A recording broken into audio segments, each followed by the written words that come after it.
Hi there. Welcome back to the Hot Slice podcast by Pizza Today magazine. I'm one of your hosts, Denise Greer, executive editor here at Pizza Today. And with me, Josh Cowan, our creative director. Denise, it is great to be back on the show. I think this is my first podcast since at Pizza Expo. So I had to get out the mic and the headphones out of the suitcase that's still unpacked, not packed or whatever. But anyway, Mine's it's great packed, to be back. by the way. Mine's still packed. It's fine. It's fine. I may leave it packed since we have Expo in March. So this works well, right? It works fine. But happy National Pizza Month, by the way. Happy National Pizza Month. Yes, man.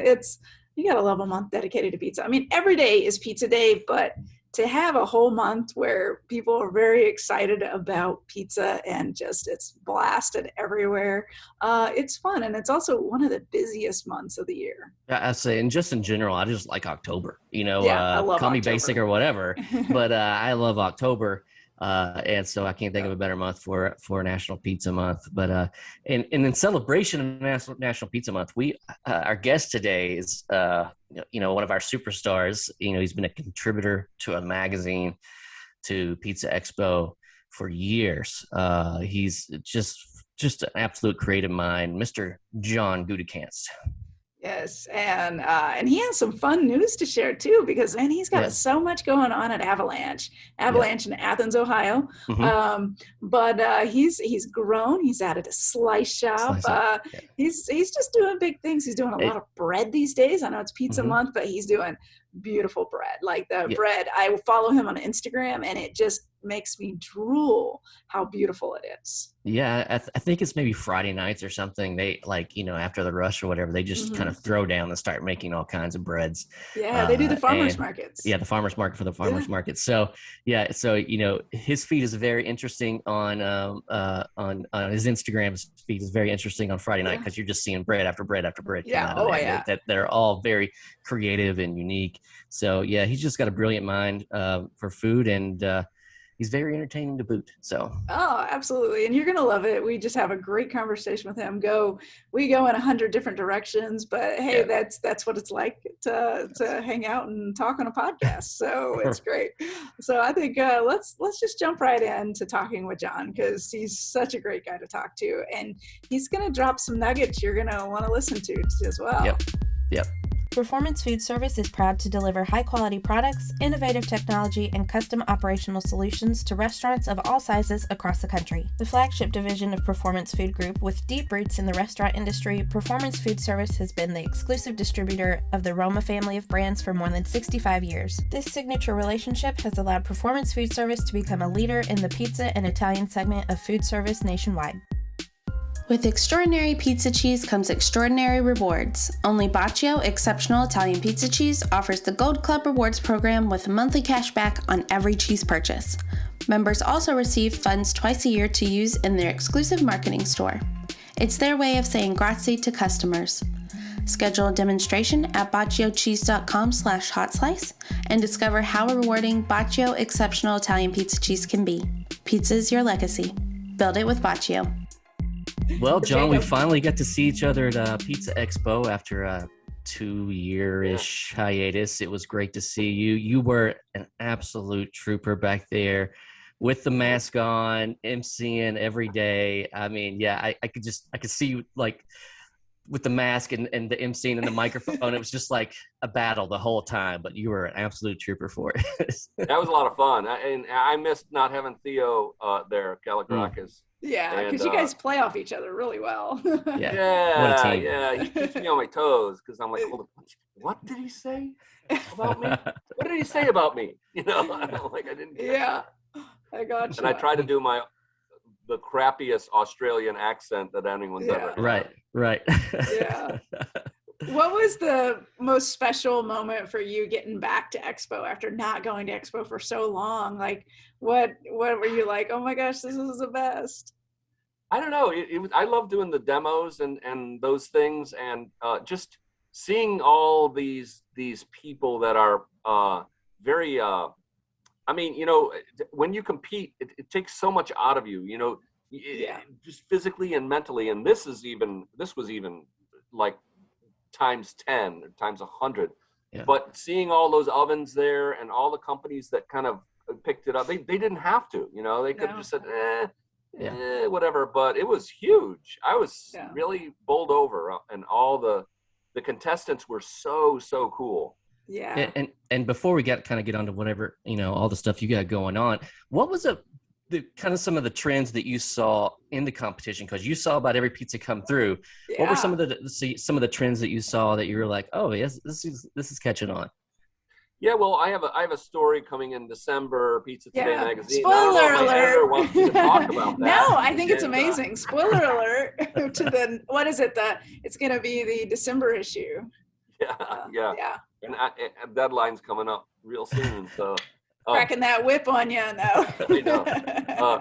But I love seeing these, the curries and the South American cuisine, and the trends toward anything goes. That's really cool. But then you've got these traditionalists. What's his name? Papalardo. He was awesome. And Nino Coniglio, who really in depth into the dough. And there was and I've got to get his name. He was pretty intense guy. He had was it butter? A buttered crust. Was that Andy Brown, the one that won the non-traditional? I think so. Yeah. He won it with the cheese pizza. It was a straight up just cheese pizza. So that's pretty impressive right there. He was so excited about that too, and then there was the guy from LA who cut his pizza in half. It was a Detroit, cut it in half and stuffed it, then baked it off again. That was really neat. And it was really nice to talk to the judges, because you got the different aspects of things, and you've got the some of these chefs are really and I've known them for years, gone over to the, let's say, the dark side, from being traditionalists to accepting certain things. And then the thing is, you can do a curry pizza, but if you do the curry, you got to do it right. You've got to match it with the right cheeses. You got to not put too much. You got to have say a curried cauliflower is really cool, because the visual effect, if you can get down that middle and cut it and set it out on the pizza like a tree, and it's just beautiful. And someone did that, which was really nice. I like to try to follow these guys into the judges' chambers in the back, but Chris, my managing partner, was judging, Chris Tricarci. Oh, okay. And he said it's horrible when you get a really good slice back there, because you eat the whole thing and you're just bloated. You're like, whoa, why did I eat that? Why did I eat all those great slices? And it's all about pace as far as that goes. Denise and I judged a competition once. It was a Midwest competition, and that's the first and only time I've ever judged. And I think it was it was only a 30 slice day, which is nothing compared to what these guys out here at the Expo are doing. But still, I was under for 2 days after that. Yeah, but it was Midwest style pizza. And if you know anything about Midwest, I mean, these are thicker pizzas with a lot of toppings, because that's the way Midwesterners do it. They like their cheese, they like their toppings, and wow, it was thick. Judging was hard. I will say, I commend the judges at Expo, because it's hard. Years ago, they had one of the guys came out, and they had a Boboli crust for the judges to show them what a good crust was. And I was like, what? Oh my God. And then they had came back, and I'm like, hey, I scored really low. What's up? Well, they thought that that prosciutto should have been on the pizza before the oven, not after the oven. And I was like, okay, whatever. That's hilarious. Well, it's National Pizza Month, right? So we got to talk about pizza toppings and pizzas, because I mean, you are our main man when it comes to coming up with creative things in the magazine. What are some things that are just kind of popping right now, or that you think are really fun ingredients to work with right now? Well, right now it's literally, it's vegetables.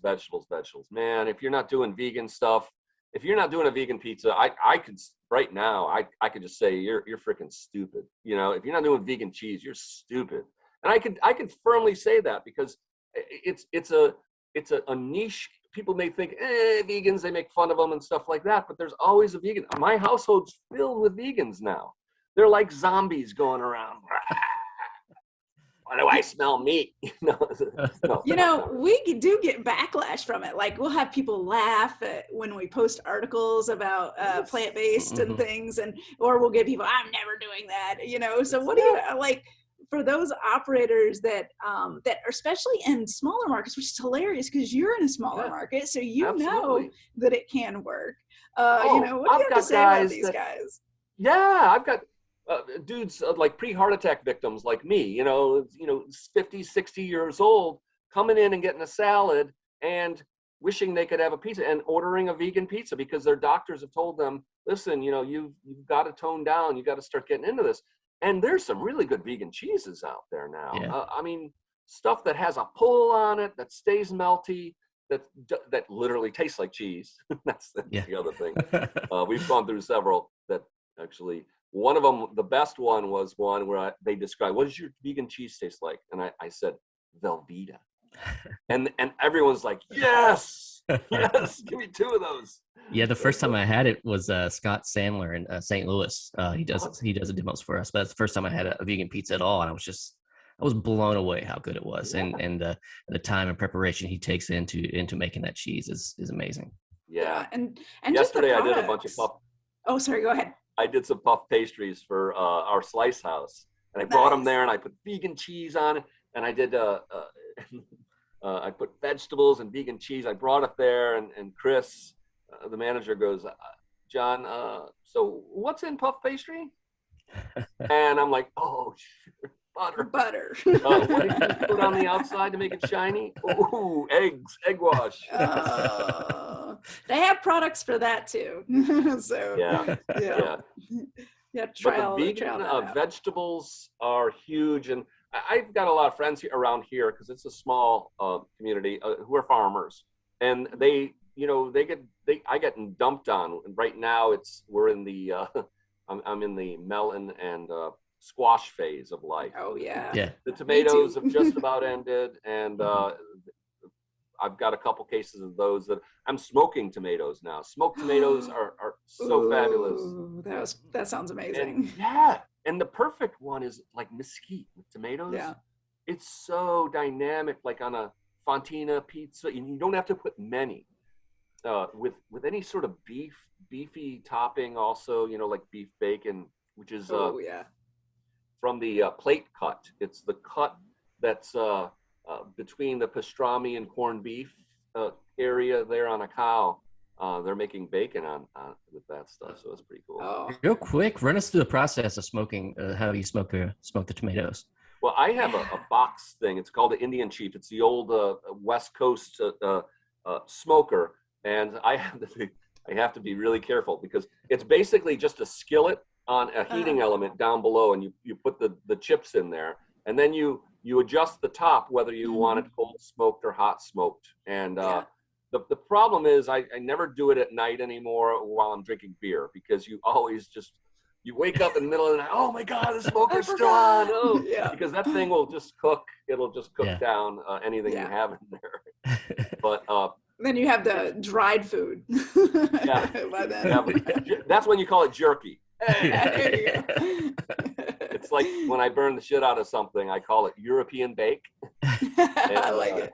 Or if I really ruin something, I call it rustic. Rustic's a great rustic, word. Yeah, there you go. You always get away with it. You just call it rustic. Just a little char. Forget just the a little salt, good char. Call it Tuscan. Yeah, exactly. Well, we cannot talk to you without talking about this cool new slice house. And, it's something that we've seen a lot of operators doing, spin-off restaurants and focusing on slice. So where are you doing it? How are you doing it? And what's been the response so far?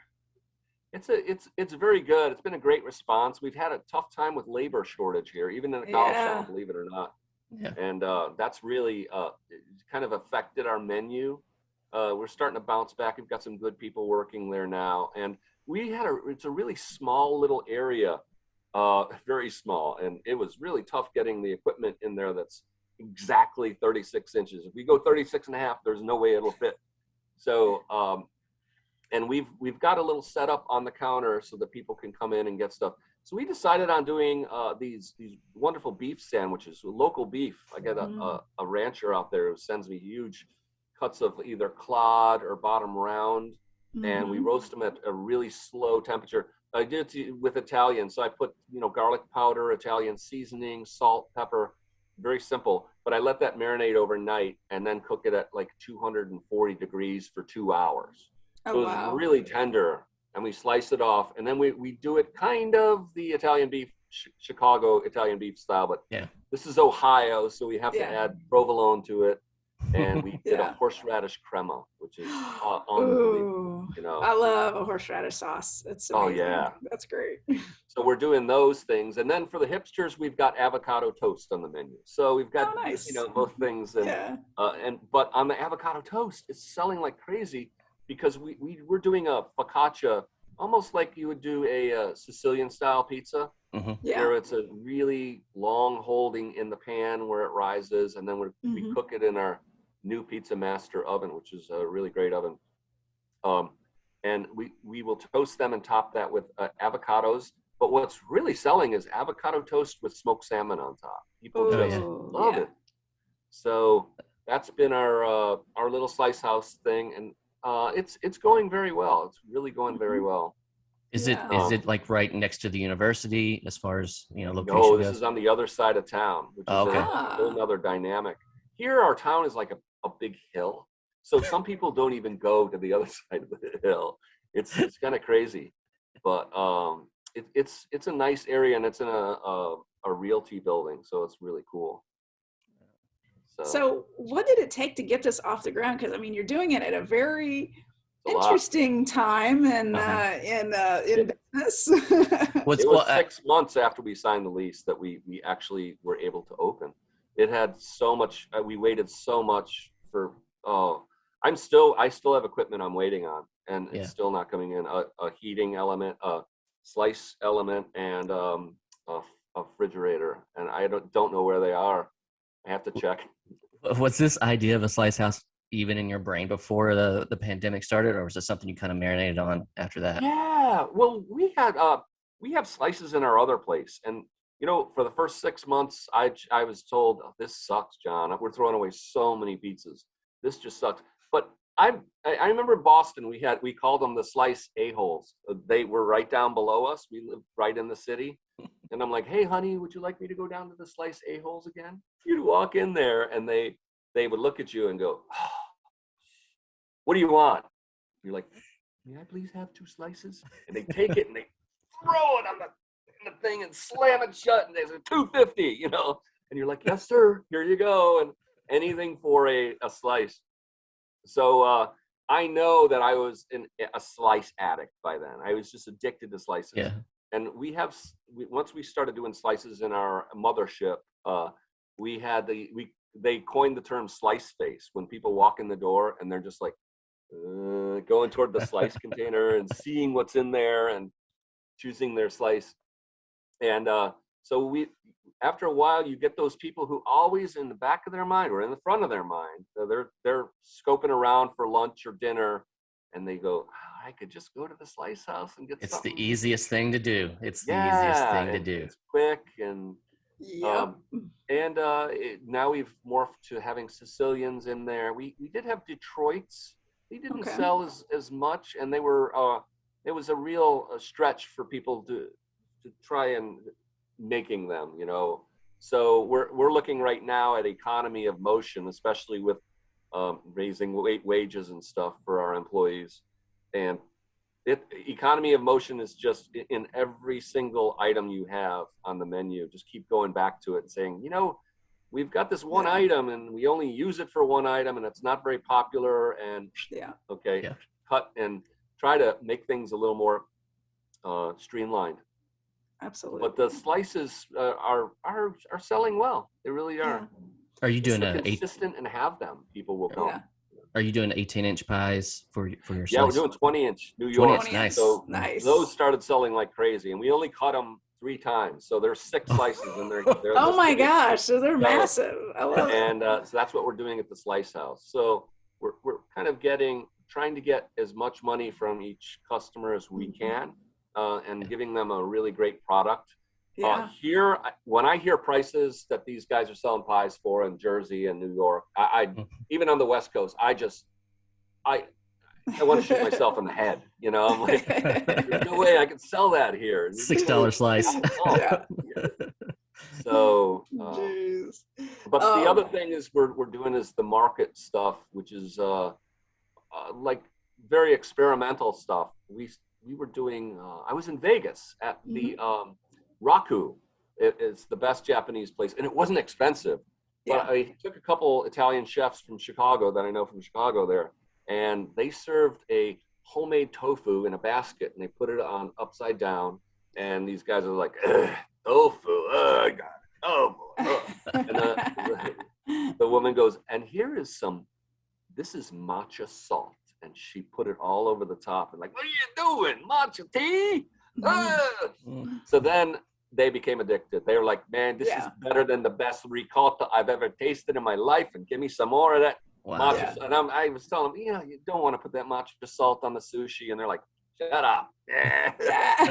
So, matcha salt is amazing. If you put it on a burrata, like a ball of burrata or some small mozzarella balls, it's really cool because it's green.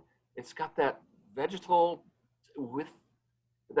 taste with the salt is something new for me, because usually matcha, they usually put it with cream or, a sweetened matcha.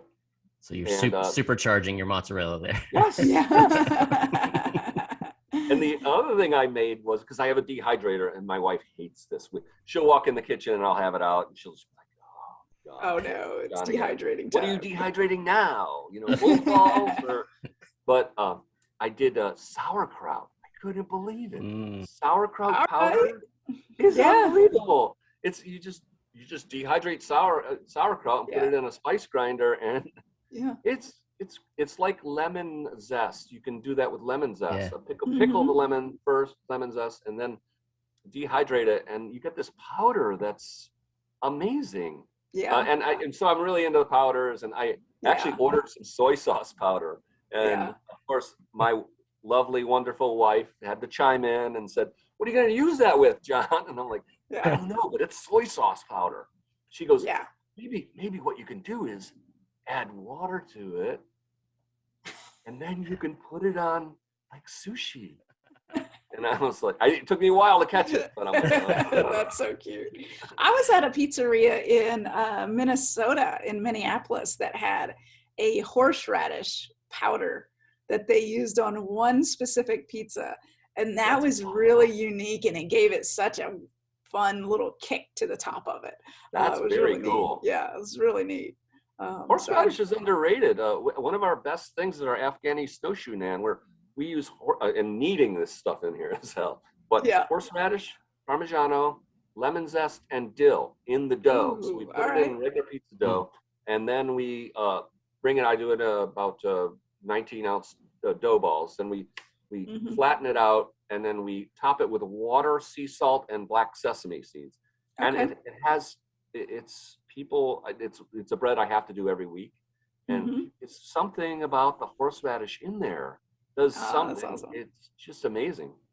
I'm gonna geek out on dough a little bit with you saying that. Okay, so when you have all of these ingredients that you want to add to different doughs, what kind of adaptation or anything do you need to do to that dough in order to incorporate those flavors? Do you have to adjust it at all, or can you just use it verbatim and just add the elements in? Yeah, I try to make it a little more hydrated. It's weird what some of those elements do to bread, like olives. We do olives, roasted garlic, rosemary, two different types of olives, the Kalamatas and Moroccan oil cured olives, which really add a punch to it. And they make the most silky, beautiful dough. Something about it, and I'm not adding olive oil in there. Something about that just adds something to it. Whereas sometimes you have to cook a lot of stuff before you put it in, like carrots or stuff like that. But if I have, like, say, parsnips and rutabagas, carrots, and all these freaking root vegetables that these guys thrust upon me, I usually just add bacon, And when so in doubt. I When tell in people doubt. the first ingredient is bacon. Dudes my age are like, oh, that's all you need to say, man. Just I've use always pork. heard that in. amongst chef, Sold. bacon is cheating, right? Is it Yes. cheating, or is it just, amongst the chefs Totally. like, oh no, bacon, that's cheating. You can't do that. Totally. So I love That's it. right.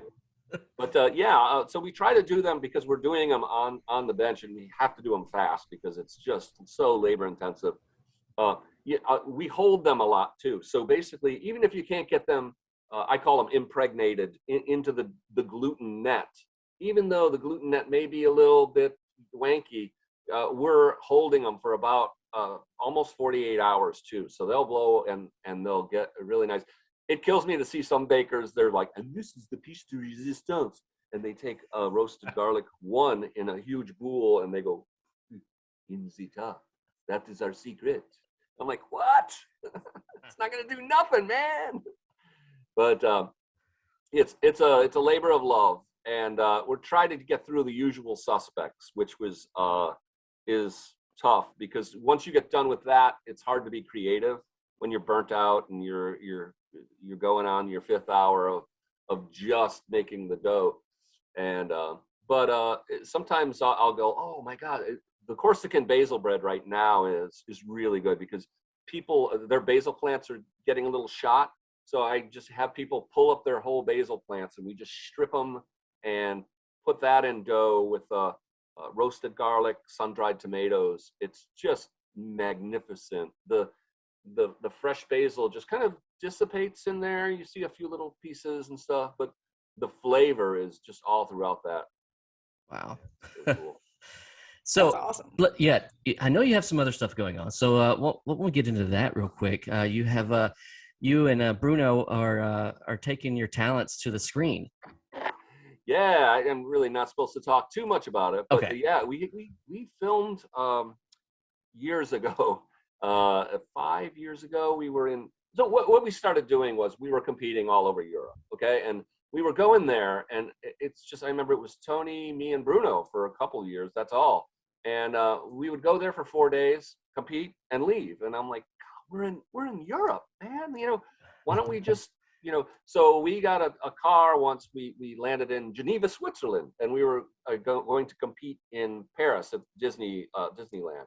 And we just drove around, and we just started there was one bakery we went in. It's the name of a car. It's right on the border between France and Switzerland. Anyway, we went in this bakery and Bruno just had his camera and he just walked into the back. And I, being the sycophant that I am, I'm like, okay, I'm going right behind you, and then he just started interviewing people in Italian, and a lot of them didn't know they were Turkish and from other places. And he was just recording. We went through that. And so we started doing that, and we started calling them break-ins, where we would it's so easy to walk in the back of a kitchen in a restaurant because no one knows if you know the owner, or if you act like you own the place, then no one's going to say anything. Maybe the chef might, but then you're just, It's like the whole thing. If you carry a ladder into somewhere, you can get it anywhere. You can get into the Super Bowl if you're just carrying a ladder. That's right. A ladder and a little whole suit.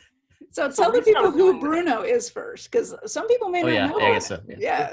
Bruno DeFabio, he's a wonderful guy. He's on in Connecticut now, and he owns a couple stores. He's I've competed with him and Tony Gimignani for a long time, way back in the day, and had a lot of fun times, and it was really amazing.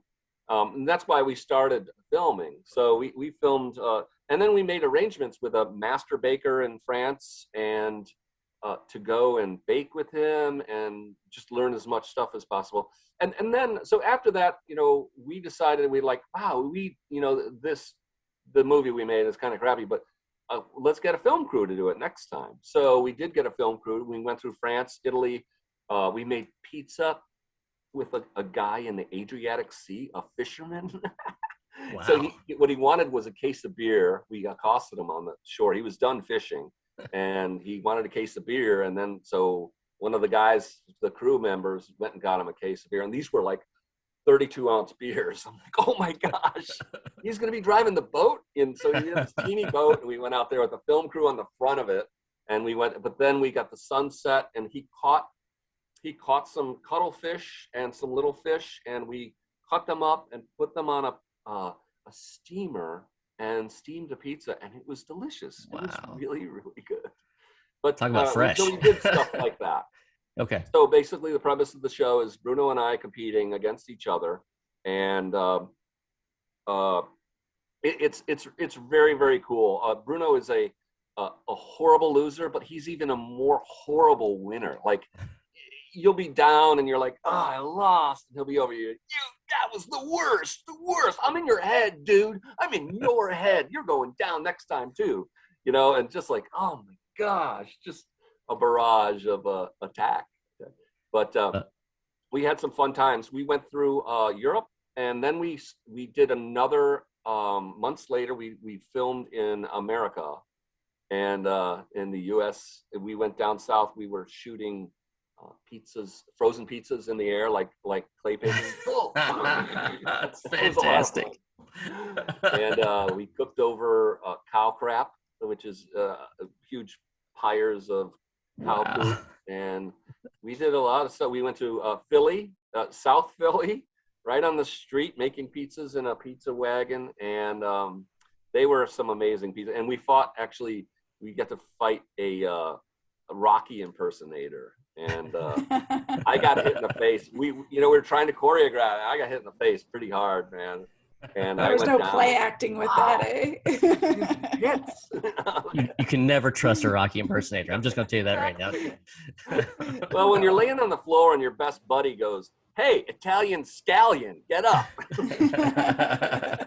Makes it worse. Philly's a place we need to go tour next time, Josh, because it's such a big pizza city. I mean, just it really is, and they love their food.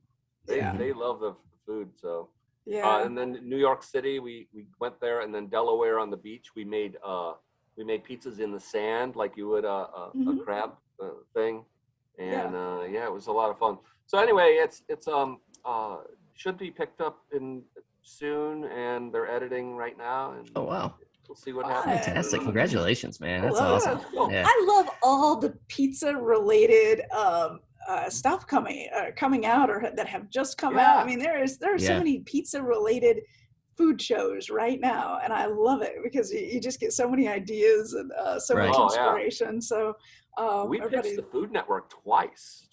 We went down to Manhattan and pitched them. We had they were all sitting there, the producers, and we made pizzas in the underground parking lot on the anniversary of 9/11. We bribed the security guy there, and we pulled the truck up, and then the director of security finally came down, and I'm cooking a pizza in a portable pizza oven at like 900 degrees, finishing it off in a suit, my best suit, and she comes in and she's, "Hey, numbnuts, what the hell do you think you're doing?" Bruno had already cooked his. So, and the producers who brought us, the showrunners who brought us there, they just kind of backed off. And I'm like, "Wait, you guys, hey, come on, take care of her." And she's like, "Wait, it was on the loading dock." She's like, "Do you know whose car that is? That's Bobby Flay's car. That's Giada's car. You guys are going to burn this place down. And guess what? It's the anniversary of 9/11 too." And so the producer, the showrunner, got in the truck, and I finished my pizza bouncing around the block. Like, oh my! That was so crazy, and it was a great pitch. But evidently, they had another pizza show that was on the Cooking Network that wasn't doing well, and so they thought pizza wasn't really the good thing. But we had a fun time, really did. It's the most popular food in the world. Of course, it's got to be. You got to have pizza shows. Yeah. But you talking about cooking there on that reminds me of the time you come to our office for the menu guide, and we had that oven. You can't talk about what happened in the office. Okay, we had the oven in there. That's right. Fire department, I get you. We're not in there anymore, so it doesn't matter. But that was a really, really fun time to see Pete LaChapelle's face every time he'd come back there and be like, But the Those pizzas portable were ovens can crank. the pizzas were so beautiful. They were gorgeous. Still some of the best pizzas ever come out of that kitchen. So Yes, they were so gorgeous. I love that. We've got to find, maybe we'll just come there and just film a bunch because I just think that would be so much fun. And I think that would be a lot of fun. People would get a lot out of it, seeing your how-tos and things. And I'm going to give you a compliment, John. You've been sending in photos with your stories, and can I tell him this? Can I tell him this? Yeah. The photo you sent in for this month for the Onion story is going to be the photo that runs with the issue. I was like, there's no way. Really? It's so pretty. It's a beautiful photo. It's great. High res, whatever. It's going to work perfectly. And there's no way I can replicate that pizza. Well, that's a great compliment. I really appreciate it. Yeah, it's great. It's so good. So we can't wait for your next story. Yeah. It's a take on the, I'm trying to get quotes from people. And for this next story, I've got Donatella Arpaio, and she was a judge at the competition, and she's amazing chef. She's she needs her own show. I told her that, you need to be on. I'm surprised she doesn't, really, honestly. I'm surprised she doesn't. Unbelievable, the talent. And she agreed to answer some questions and stuff. She was talking about Beat Bobby Flay, how she is the Black Widow or whatever, but every time she's on there, Bobby Flay loses. So that's what they're like, oh no, Donatella's going to be a judge today. So, she's a very traditional judge. She likes traditional Italian foods, and she's from Puglia in the Bari area, I believe she said. And you guys had some great banter at the pizza game at the pizza challenge. You guys were asking her questions about the judging process, and I thought that was pretty interesting. Yeah, well, I was surprised. The judges really opened up this year. They really did. They did. And it was so great to see so many female pizza makers. It was unbelievable. It was amazing. That was really cool. And I hope that trend continues. I wish we had a percentage, of like 10 years ago versus this year. I bet it's, I mean, I can't imagine. I mean, it's almost like, I don't know, 40%, I'd say at this point. Yeah. And it's like I said, a lot of those guys are like, well, I got a lot of females who work for me. They're at work right now. They're covering for me. And I'm like, I had one manager call me once. He's like, John, I'm like, what's the matter? What's the matter? Do you need me? And he's like, no, I've got all these females here, and the place is clean. We're getting organized, and they're communicating very well. I can't take it. I need some dudes in here to screw something up. I need chaos. Oh, wow. That's funny. Well, we won't hold you up anymore, John. Thanks for coming on, being a special guest for the October for the National Pizza Month. You're one of our special guests to bring on, and we roll you out when we need the ratings and need the views. And we know that people are going to love it sometime. We got to get you. We got to get you back down. I mean, we don't really have an office to go to, but do what? They're spotting Black Panthers down there. Really? Yeah, we've got Black Bear back and Panthers back. They have seen mountain lions once in a great while. So so we're reintroducing all the fun species, because John and I talk about like hiking and stuff. So we do all that backcountry kind of fun stuff. So we were in West Virginia once, and then I was like, "There's panthers here." They say there's panthers. They call them painters. And my buddy's just like, "Don't worry. Just keep your eye up in the trees, because the first bite they hit is right on your skull. That's how they get you." And the whole time I'm like, well, at least it's fast. At least it's fast. Right. Yeah. It's not like a bear playing with you for 20 minutes before. That's right. Yeah. What a way to go out, Perfect.